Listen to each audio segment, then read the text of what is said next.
Sorry I'm late. Airplanes aren't flying today. The committee will come to order, and the chair recognizes himself for an opening statement.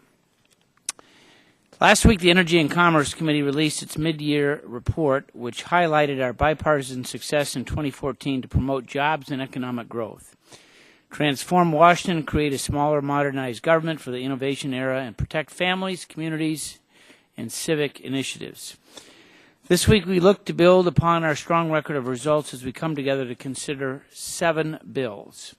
We'll first consider several bills to improve the public health, where the Health Subcommittee, under the chairmanship and leadership of Mr. Pitts, has been extremely productive. The Designer Anabolic Steroid Control Act, which was introduced by Mr. Pitts along with Mr. Pallone, would allow the DEA to take swift action to ensure that consumers are not harmed by dangerous products that are being falsely marketed as dietary supplements. The Sunscreen Innovation Act was introduced by Mr. Whitfield and Mr. Dingell and addresses the fact that the FDA has not approved a new sunscreen ingredient in nearly 20 years. The goal of this legislation is to establish a streamlined review process while maintaining strict safety standards by which pending and new sunscreen applications are reviewed in a predictable and transparent manner. The Paul Wellstone Muscular Dystrophy Community Assistance Research and Education Amendments Act of 2014 was introduced by Health Subcommittee Vice Chair Michael Burgess and Mr. Engel. This bill would address important areas of research to help those living with muscular dystrophy. The Sudden Unexpected Death Data Enhancement and Awareness Act, introduced by Mr. Pallone, would help us better understand and enhance awareness about sudden unexpected infant deaths. Our final public health measure is the Wakefield Act, introduced by Mr. Matheson to reauthorize the Emergency Medical Services for Children program, which focuses on improving the pediatric components of the emergency medical services system. We will next consider an important bill to boost jobs in the economy, the Travel Promotion Enhancement and Modernization Act of 2014, authored by Mr. Bill Rackus and Mr. Welch. This bill would reauthorize funding for Brand USA and increase accountability and transparency of the program. Just last week, I held a roundtable in my district to discuss the tremendous benefits, thousands of local jobs, and roughly $1 billion contributed to the economy annually in Southwest Michigan alone that comes from tourism. Extending Brand USA will market the U.S. as a world-class destination and continue to attract visitors and economic growth to local communities. Finally, we'll consider the EPS Service Parts Act of 2014, introduced by Mr. Gardner and Mr. Tonko. This legislation offers regulatory relief by extending exemptions of certain external power supply service and spare parts from DOE efficiency standards. I want to thank everyone for their collective work on these bills and urge their swift approval, and yield for an opening statement to the ranking member of the committee, Mr. Waxman, for 5 minutes. Thank you very much, Mr. Chairman. Today, the full committee will begin consideration of 7 bills. I support passage of all 7, and I will highlight a few now.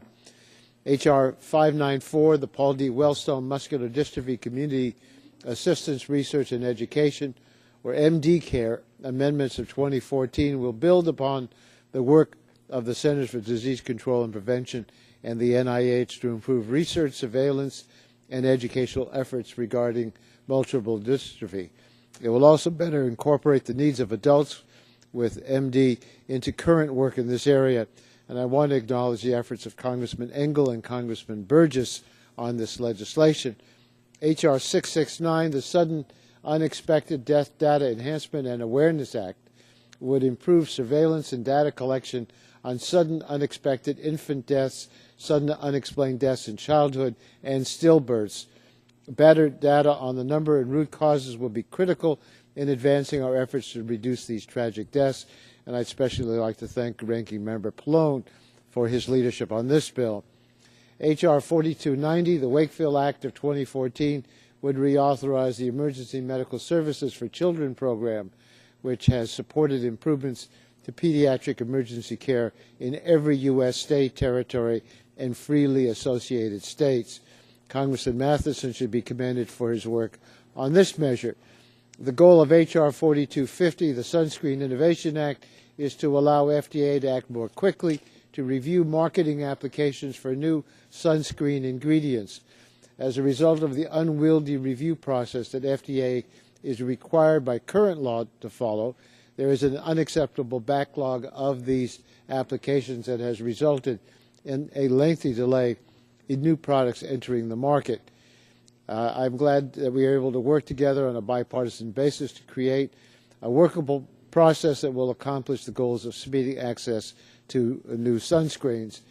I applaud Mr. Bilirakis and Mr. Welch, the sponsors of H.R. 4450, for their ongoing commitment for travel promotion and for putting forward a bill that extends the authorization of the public-private partnership that promotes international travel to the U.S. And finally, Mr. Tonko and Mr. Gardner have introduced a bill related to the Department of Energy's recent efficiency standards for external power supplies, which are the little black boxes attached to the cords for laptop computers and other consumer products. This bill would establish an exemption to the new standard for spare parts.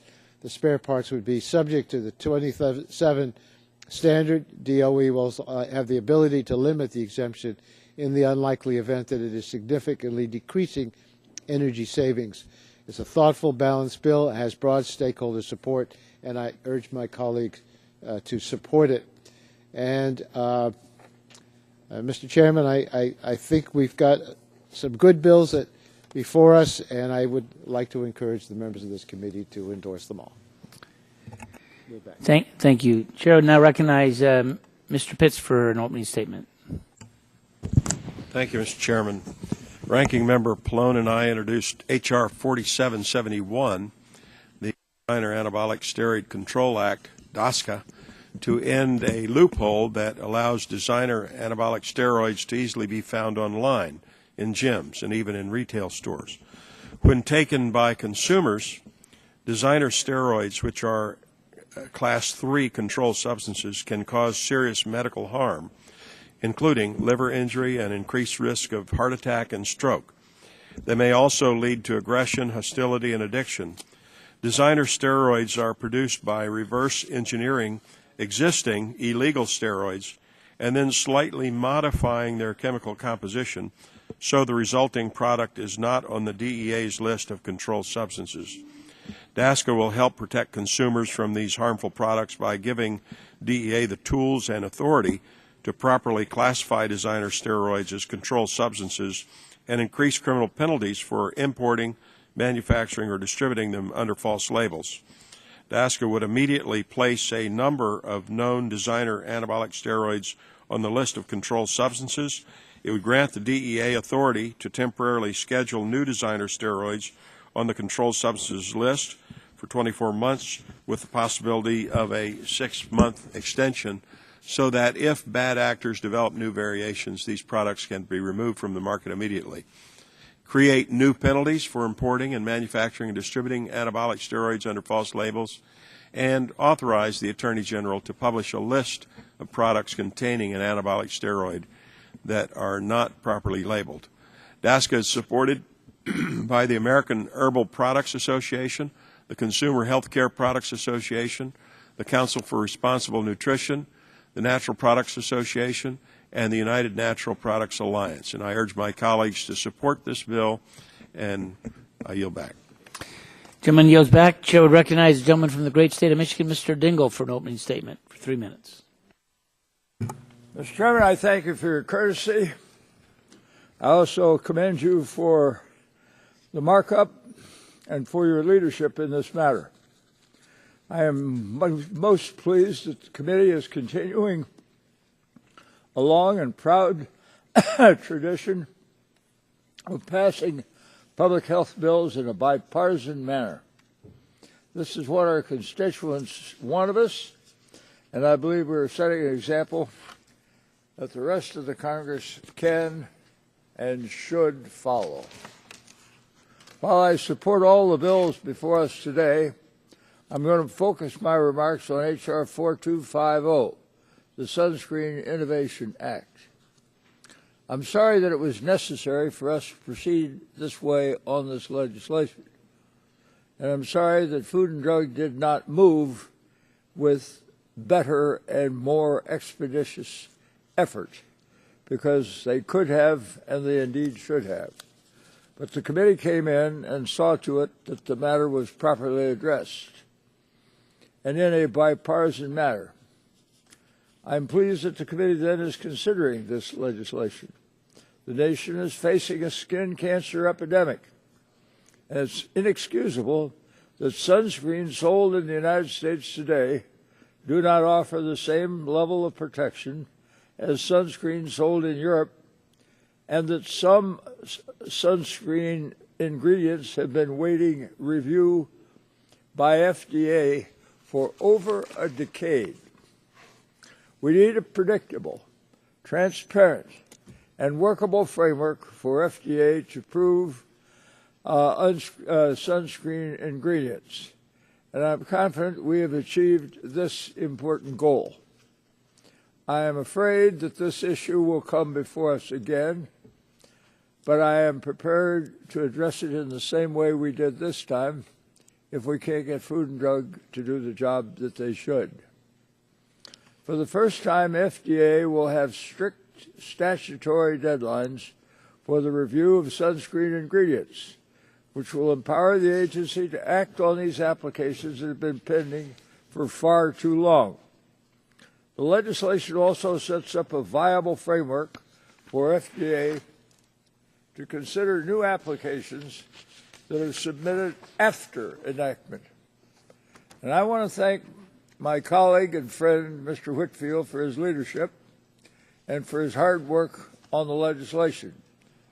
I also want to thank you, Chairman Upton and Chairman Pitts, and Ranking Members Waxman and Pallone for their support and contributions to the legislation throughout the entire process. The staff has done a superb job and has worked long and hard to see to it that the matter has been brought to the point where it is.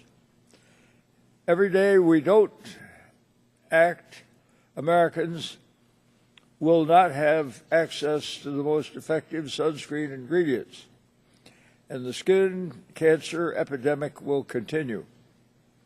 I hope and I am confident that this legislation will make it to the President's desk by the end of the year. Once again, Mr. Chairman, I thank you for holding this important markup today. I want to thank my colleagues who worked so hard on this, and I want to commend the staff, both of the members who worked on this and of the committee, the majority and the minority, for the efforts that they put into it. Thank you, Mr. Chairman. Thanks, gentlemen. Now recognize the gentleman from Nebraska, Mr. Terry. 3 minutes for opening statement. Thank you, Mr. Chairman. And while there are several really good health bills, I'm talking about the one that's not the health bill, and that's H.R. 4450, the Travel Promotion Enhancement and Modernization Act, also known as TPA. This is a effort to recruit foreign visitors to come to the United States to spend their entertainment dollars. Certainly, areas like Orlando or Hollywood are famous around the world, and the Trade Promotion Act, which is up for reauthorization next year. So one point we could make is that we're working in advance to reauthorize this. But it's a program that uses fees from foreign visitors' visas, as well as the tourism hotel industries that will then match those dollars voluntarily. I want to thank Gus Bilirakis for jumping on this ride, strapping in, putting the bar down, taking it for a ride, and bringing it back into a nice, slow stop. And not only did he take control of this bill, but he then sought bipartisan participation in here, and during our markup last week, it passed 22-0. And I want to congratulate the gentleman from Florida, Mr. Bilirakis, on doing such a great job. But what this is a jobs bill. It's a jobs bill because the travel industry is such a huge economic driver. There are some of the statistics from the the TPA directly. In 2013, saw travelers that invested $3.4 billion supporting 53,181 jobs. And it's not just the cool places like Orlando with Disneyland or Disney World, Disneyland in California. Actually, Nebraska gets its share. Where we have ecotourism, where people from all over the world come to see the cranes migrate. Other ecotourism, but the Strategic Air and Space Museum, our #1 rated in the United States Zoo, all get their share because of TPA. But it really does come back to the 53,181 jobs directly resulting from tourism supported by the TPA. So that's why it passed unanimously, and look forward to seeing it at their full markup. And once again, thank Peter Welch and Gus Bilirakis, and I yield back. Gentleman yields back. Chair recognizes the ranking member of the Health Subcommittee, Mr. Pallone, for 3 minutes for an opening statement. Thank you, Mr. Chairman. Today we'll consider 5 important public health bills that address a wide array of issues, including children's health, muscular dystrophy, sunscreen products, and illegal anabolic steroids. H.R. 4290, sponsored by Representatives Matheson and Peter King, would reauthorize the Emergency Medical Services for Children program through 2019 to improve pediatric emergency care, and the bill also supports research and quality improvement efforts. We'll also consider my bill, H.R. 669, to help us better understand and enhance awareness about stillbirths and sudden unexpected infant deaths. And I'm very pleased that we're taking this critical step in helping the families in this country that suffer such tragic events. H.R. 594, introduced by Representatives Burgess and Engel, would reauthorize important programs for those with muscular dystrophy, including important research. The bill reflects new scientific advances as well as the needs of adults living with muscular dystrophy. We know there are public health consequences, sometimes deadly, of excessive sun exposure. Because of the lag of action by the FDA on new ingredients, H.R. 4250 would create a process by which both pending applications and new applications can be reviewed in a timely manner. And the bill is the result of extensive work by staff, FDA, and stakeholders to establish acceptable timelines for sunscreen evaluation and approval process. And lastly, we'll consider the Designer Anabolic Steroid Control Act, which would allow the DEA to take swift action to ensure that consumers, especially young athletes, are not harmed by dangerous products that are being falsely marketed as dietary supplements. Anabolic steroids are synthetic forms of testosterone, which are Class 3 controlled substances. To skirt the law, however, a number of bad actors are altering the chemical structure of such substances and promoting these designer products for their own anabolic effects. The bill would give DEA additional tools to crack down on this dangerous practice, and I'm pleased to have worked on another health bill with Chairman Pitts, and I thank him for his collaboration.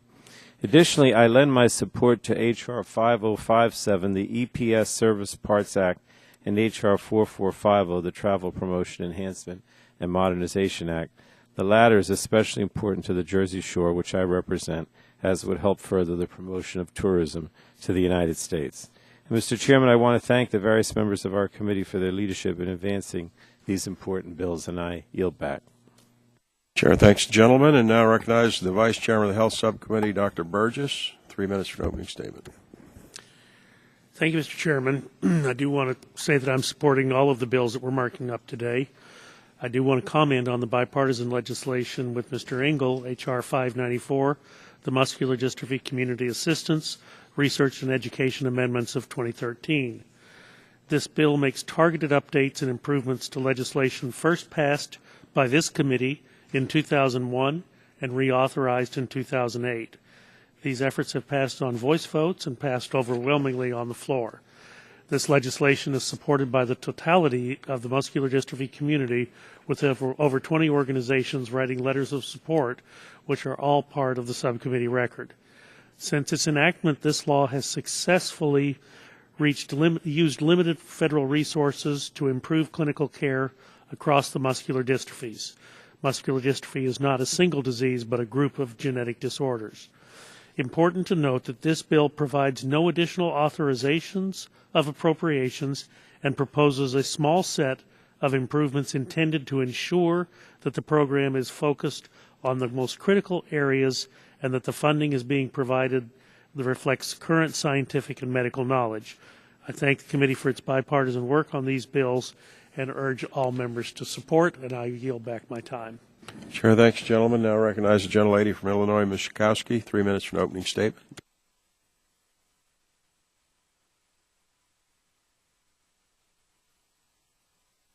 Thank you, Mr. Chairman.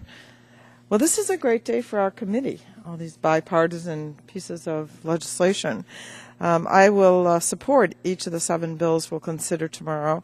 The Designer Anabolic Steroid Control Act would ensure that manufacturers can no longer produce and distribute anabolic steroids to the public under the guise of dietary supplements.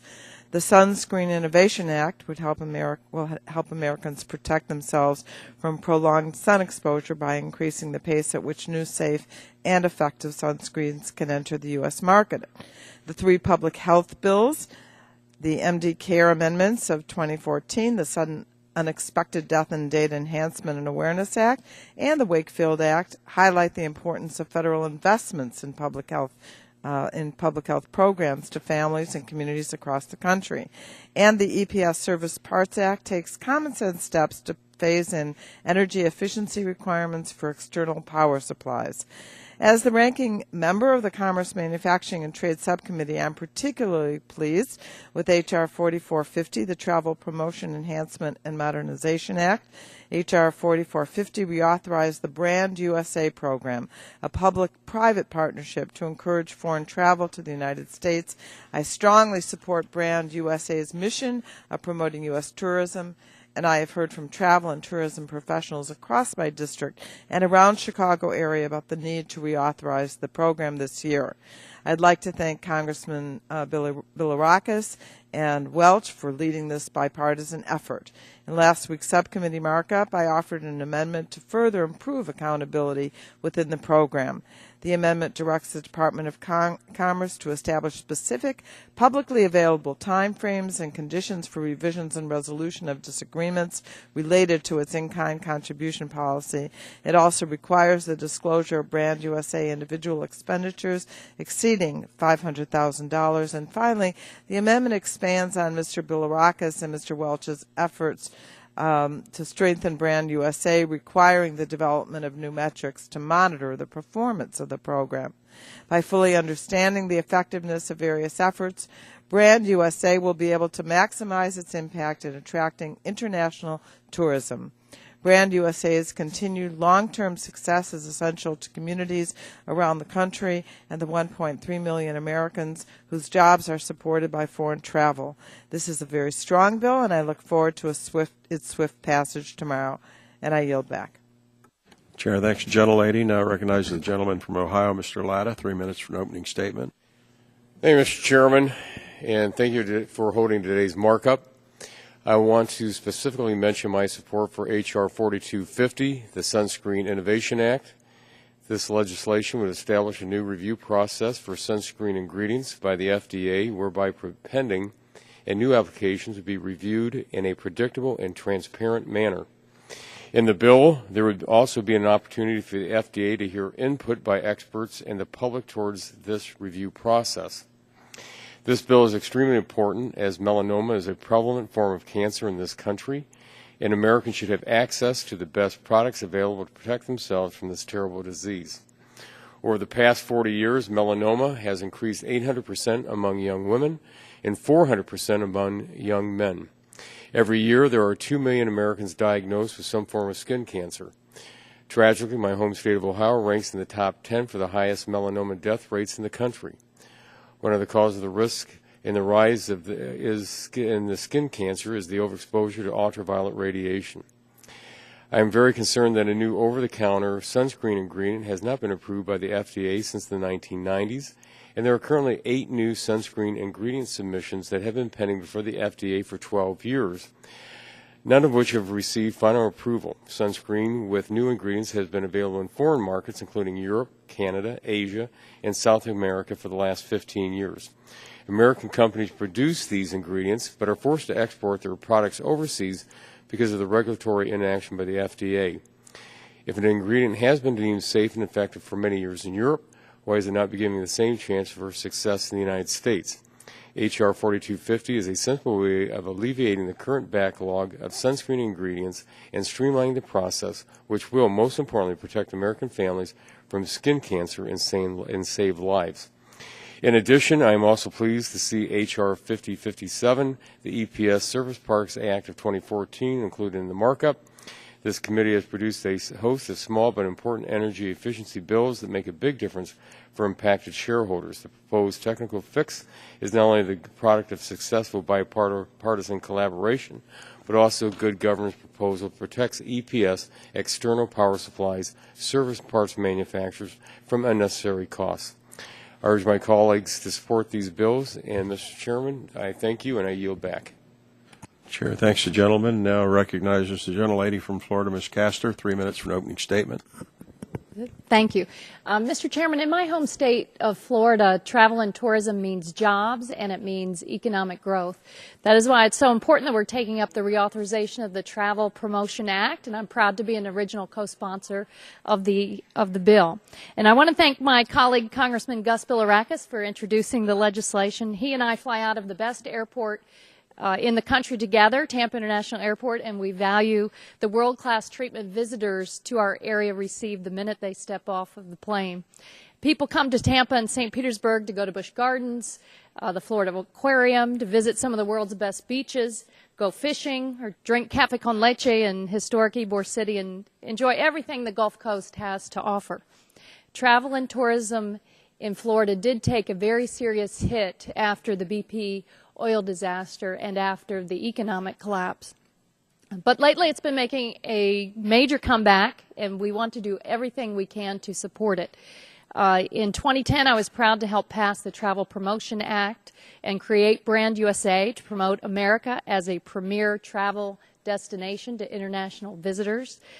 Brand USA is a great private-public partnership model that returns $47 for every $1 spent on travel promotion. And we've seen the results. Over 1 million more visitors, spending over $3 billion at U.S. businesses, most of them small businesses. All of this activity has a major economic impact. In 2013, we had a record number of visitors to Florida.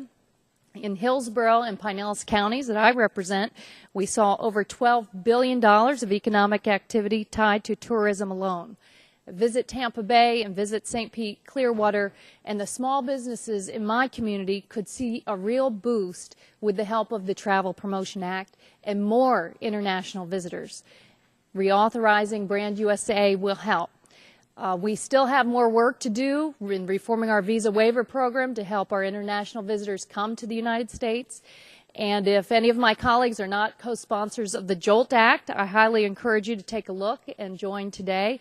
The Jobs Originating and Launching Travel Act is part of comprehensive immigration reform. It is part of the bill that passed the Senate. It's been blocked here in the House, unfortunately. I'm co-sponsoring the JOLT Act because it will create jobs in travel and tourism, reauthorize Brand USA, and expand the trusted traveler programs and increase the number of U.S. Customs and Border Protection officers. Last year, the head of Marriott International called for passage, and at this time, I'd like to insert into the record his letter that says travel industry supports immigration reform. Without objection, so ordered. Thank you, Mr. Chairman. Again, I'd like to thank you, Mr. Chairman, and my colleagues for your support of this important legislation, and urge all of my colleagues to support H.R. 4450, the Travel Promotion and Enhancement and Modernization Act. I yield back. Chair, thanks, gentlelady. Now recognize the gentleman from Florida, Mr. Bilirakis, 3 minutes for opening statement.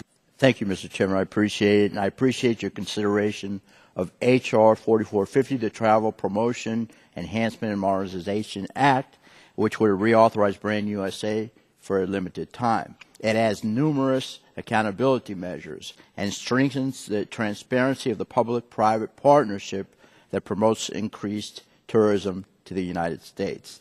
Last week, this bill passed the Subcommittee on Commerce, Manufacturing, and Trade unanimously by a vote of 22-0.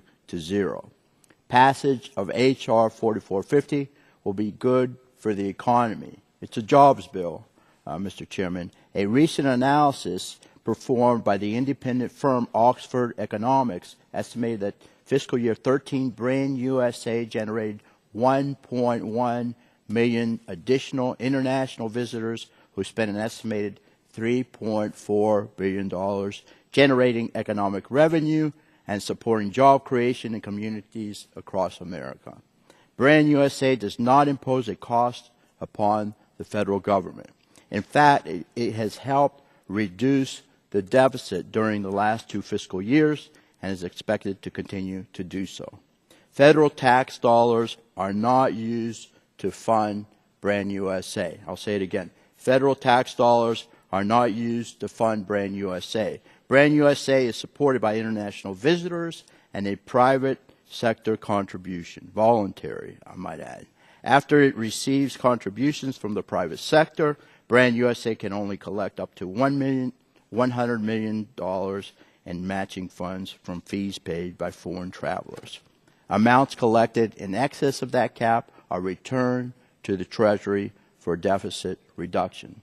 Finally, given the benefits to the economy across the state lines, as well as the competitive nature of foreign competitors in travel promotion, Congress is well within its authority under the Commerce Clause to extend the Travel Promotion Act. Small state and local tourism offices and local small businesses across America are some of the strongest supporters of the Travel Promotion Act and benefit greatly from international tourism. Brand USA helps bridge these communities and opens up new markets to American competition. I appreciate consideration of this legislation, which several commentators this week have noted includes important reforms. This bill improves an already existing partnership. I urge support of this prudent and narrow reauthorization of the Travel Promotion Act, and I want to thank my primary co-sponsor, Mr. Peter Welsh, for his leadership, and I urge passage. Thank you very much, Mr. Chairman, and I yield back the balance of my time. Chair, thanks to the gentleman. All members' written opening statements will be made part of the record. The Chair now calls up H.R. 4771 and asks the clerk to report. H.R. 4771 to amend the Controlled Substances Act to more effectively regulate anabolic steroids. Without objection, the first reading of the bill is dispensed with, and the bill will be open for amendment at any point. So ordered. For the information of members, we are now on H.R. 4771. The committee will reconvene tomorrow at 10 a.m., and I remind members that the Chair will give priority recognition to amendments offered on a bipartisan basis. I look forward to seeing all of you tomorrow. And without objection, the committee stands in recess.